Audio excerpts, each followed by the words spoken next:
Olá, seja muito bem-vindo a mais um estudo aqui da Igreja Presbiteriana Metropolitana de São Paulo. Eu me chamo Reverendo Jonatas Abdias e você é muito bem-vindo a mais esse estudo bíblico aqui da nossa igreja. Hoje eu gostaria de falar com vocês, continuando o assunto do primeiro mandamento, que me chamou muito a atenção porque já tem sido bastante recorrente.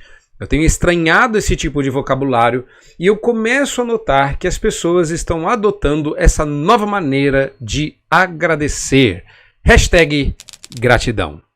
Pois muito bem, hoje nós vamos trabalhar esse tema porque é importante que você entenda o que está acontecendo, entenda por que a gente não tem que dar muita voz para isso e, acima de tudo, entenda por que você não deveria adotar este vocabulário, tá bom? Então, o que está acontecendo? Eu comecei a reparar que as pessoas pararam de dizer muito obrigado ou estou agradecido, o que não é a mesma coisa e não é bom, e passaram a dizer simplesmente a palavra gratidão no lugar de dizer muito obrigado ou estou agradecido. Essa experiência que eu notei, essa experiência que eu venho tendo com as pessoas, levantou algumas suspeitas e eu comecei a pesquisar sobre o tema. A minha questão é, será que eu estou sendo, sei lá, velho? Então eu fui lá pesquisar e descobri algumas coisas interessantes sobre o tema e eu quero começar com isso. Preste atenção. Eu descobri que já em 2015 o Instagram registrou mais de 1.100.000 menções a hashtag gratidão. Ou seja, se isso aconteceu em 2015 e eu só fui começar a me incomodar com isso no meio do ano passado para cá, 2022, eu só consigo acreditar que esse número tem aumentado. Um outro dado interessante é que o Google Trends, que mede a incidência da pesquisa da palavra, notou previsíveis picos de menção do termo gratidão por volta do Natal e do Ano Novo, mas há uma perceptível, uma sensível percepção de aumento no uso gradativo e na frequência que essa palavra tem ganhado ao longo dos últimos anos. Todos esses dados são de uma pesquisa colhida em 2015 de alguns jornalistas que resolveram escrever sobre a mudança do vocabulário que agora traz gratidão como a maneira com a qual você deve agradecer as pessoas e expressar a gratidão do seu coração. Pois é. Agora, este novo hábito que está entrando aí no vocabulário das pessoas e já entrou no vocabulário dos cristãos, ele não é um hábito sem consequências ou sem propósito. Quando eu falei do primeiro mandamento, eu denunciei a influência do pensamento panteísta monista que está invadindo o Ocidente. Normalmente, religiões e perspectivas cosmovisionais de caráter mais monista, panteísta, vêm do Oriente. Isso não é um machismo. Não é? Você pode conferir isso em alguns livros de cosmovisão já publicados em português, pelo menos 2 deles do mesmo autor, eu sei que deixam isso muito claro, como Dando Nome ao Elefante e O Universo ao Lado, de James Sire. Quer saber mais sobre esse tema? Recomendo a leitura. Não só isso, talvez você não tenha tempo ou dinheiro para ficar gastando com livro. Então, na descrição desse vídeo, tem um link de um texto que eu escrevi sobre o monismo. Você conhece o monismo? Seria uma boa oportunidade de você ter um resuminho bastante curto, objetivo, direto ao ponto sobre o que é o monismo. Pois bem, é este monismo que está influenciando a cultura, influenciando a cosmovisão e agora influenciando o nosso vocabulário. Tá bom? Agora, o que é interessante notar sobre esse termo, não é? Pesquisando sobre essa questão, eu me deparei com isso aqui. De acordo com Gabriela Gasparin, criadora do site Vidaria, um projeto que entrevista pessoas sobre o sentido da vida, o termo surgiu em grupos ligados à filosofia zen budista e à yoga. A interpretação, ela escreve, é que a palavra tem uma intenção melhor, já que quando você está grato, não se sente obrigado a nada, explica Gabriela Gasparin. Olha só que interessante. Você entendeu? Quando você diz a alguém que você está obrigado, você está se colocando debaixo da obrigação de retribuir o favor.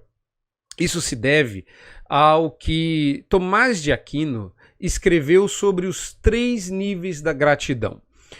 O filósofo e doutor da Igreja Católica, respeitadíssimo, ainda que nós protestantes não concordemos com a sua perspectiva filosófica, é um tanto quanto interessante ele falar sobre gratidão. No livro Tratado da Gratidão, ele defende a ideia de que existem 3 níveis de gratidão. Um nível mais superficial, o nível, digamos, que ele chama de racional, em que você reconhece que o outro teve para com você uma atitude positiva.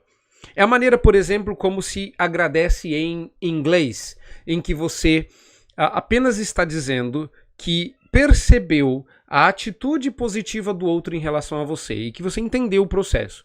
Por isso você fala thank you, graças a você. Eu percebi que você fez algo benéfico em relação a mim e eu reconheço que isso vem das suas mãos. Tomás de Aquino prossegue dizendo do nível intermediário, que ele chama aquele nível em que o sujeito dá graças e louva quem lhe presta algum favor. Ou seja, agora você não apenas reconhece a fonte do seu benefício, mas você retribui com louvor, ou seja, você fala bem, você enaltece essa pessoa. Seria, digamos, a maneira como o francês agradece, merci, não é? Reconhece que a sua misericórdia é a bondade do seu coração que se manifesta e você está ali enaltecendo a qualidade de caráter da pessoa, não é?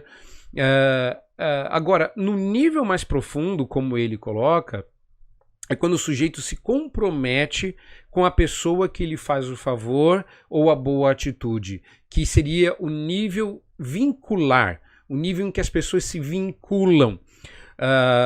Em algumas línguas, você tem a atitude do 3º nível da gratidão, como quando alguém tinha sua vida salva e em retribuição essa pessoa se colocava a serviço de outro para protegê-lo, para cuidar dela, como uma demonstração que a obrigava a retribuir o favor, não é? No português, nós temos essa palavra e é a palavra obrigado. A palavra obrigado significa eu estou me colocando debaixo da obrigação de retribuir o favor. Quando a gente lê que, ao usar a palavra gratidão, você está se isentando de retribuir o gesto, a interpretação, segundo a repórter, é que a palavra carrega uma intenção melhor. E olha só que curioso, a ideia não é nova. O objetivo de substituir o por favor pelo por gentileza e o obrigado pelo agradecido, que já se degenerou e hoje se torna um indistinto gratidão, já era uma ideia difundida há muito tempo. Nós vamos pegar aqui o profeta gentileza, o sambista e poeta de 1996, que fez história nas ruas do Rio de Janeiro. Segundo ele, sambando dizia: ninguém é obrigado a nada, devemos ser gentis uns aos outros e relacionarmos por amor e não por favor. Esse poeta urbano das ruas do Rio de Janeiro, na verdade, era um porta-voz de uma perspectiva que torna a gratidão e a gentileza algo impessoal. No conceito monista, Deus não é um ser pessoal. E, na verdade, a pessoalidade humana, conforme a perspectiva do monismo, ela é uma ilusão. Ela faz parte do Maya. Maya é a ilusão. É diferente do todo. O todo é a única coisa que existe e o todo é uma coisa só. Atma. Atma e Brahma. Brahma seria a alma do mundo, enquanto Atma seria a alma do ser. E Atma é Brahma. Portanto, a distinção, ela é ilusória, ela é Maya, ela nos engana. Ela faz eu acreditar que eu seja eu e você seja você. Faz eu acreditar que eu não sou a cadeira, que eu não sou a árvore, que eu não sou o cão.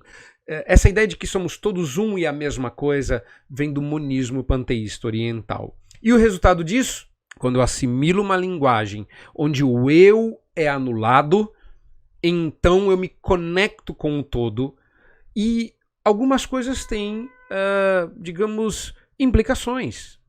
Por exemplo, quando o Senhor Jesus, no Evangelho de Mateus, diz que nós devemos fazer aos outros aquilo que queremos que os outros nos façam, ele está invertendo aquilo que Platão colocou de maneira negativa e distante em termos relacionais.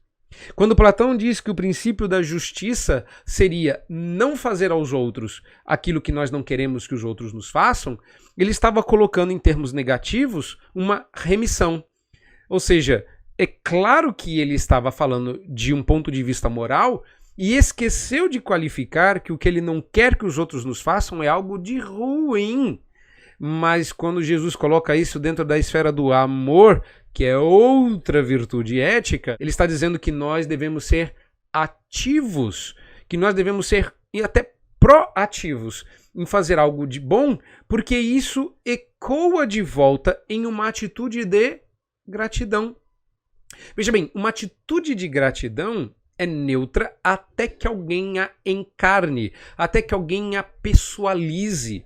Então, quando nós respondemos a alguém muito obrigado, o que nós estamos dizendo em outras palavras é eu me comprometo a devolver a gentileza em amor.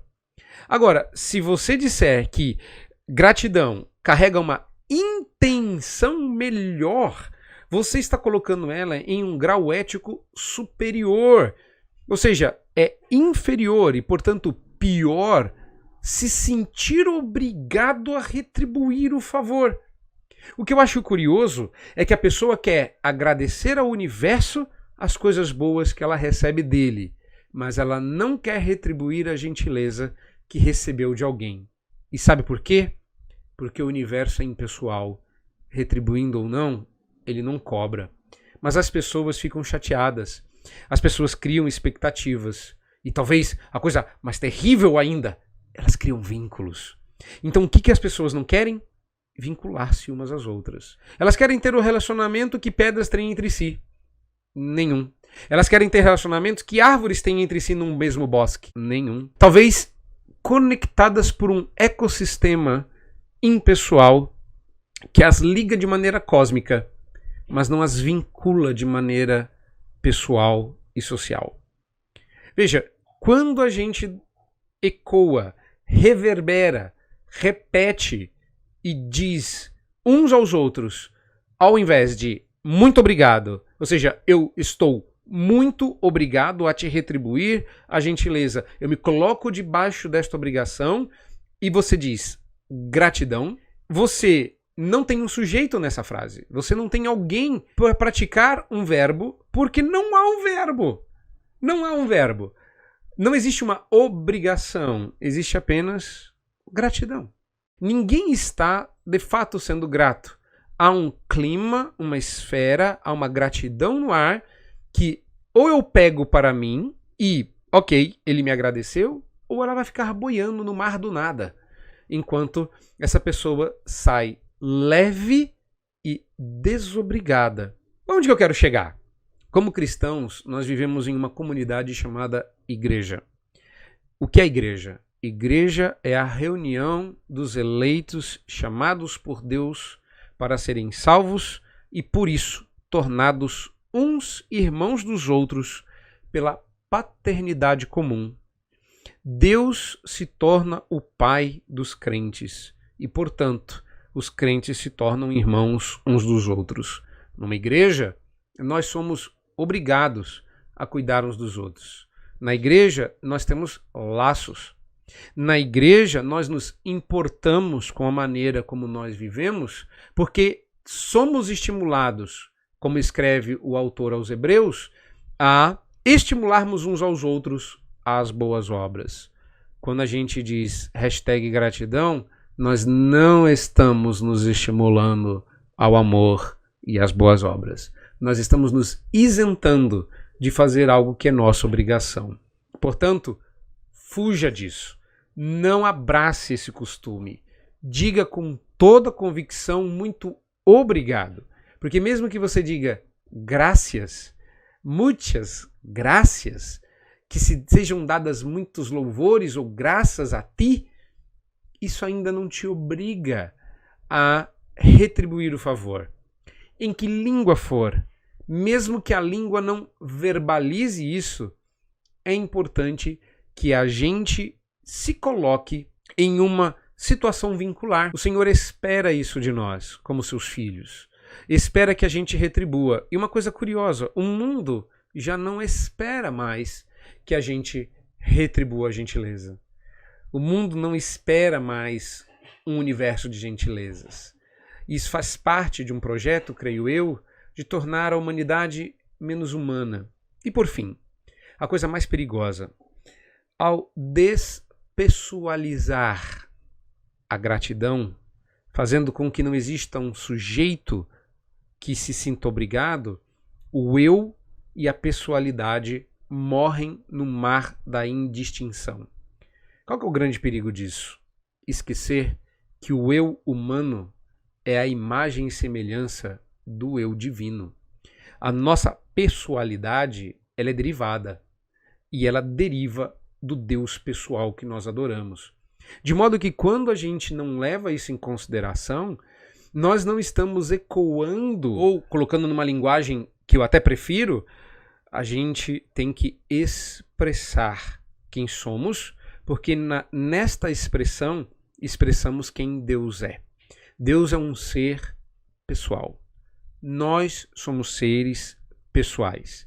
Quando a gente se neutraliza, quando a gente, ao invés de expressar o caráter distinto humano da nossa pessoalidade, que se reverbera de várias formas, uma delas é uma gratidão pessoal, e existem outras formas disso ser ecoado também, como a nossa sexualidade, a nossa identidade e a nossa religiosidade, todas elas absolutamente pessoais, quem fica de fora é o Deus pessoal.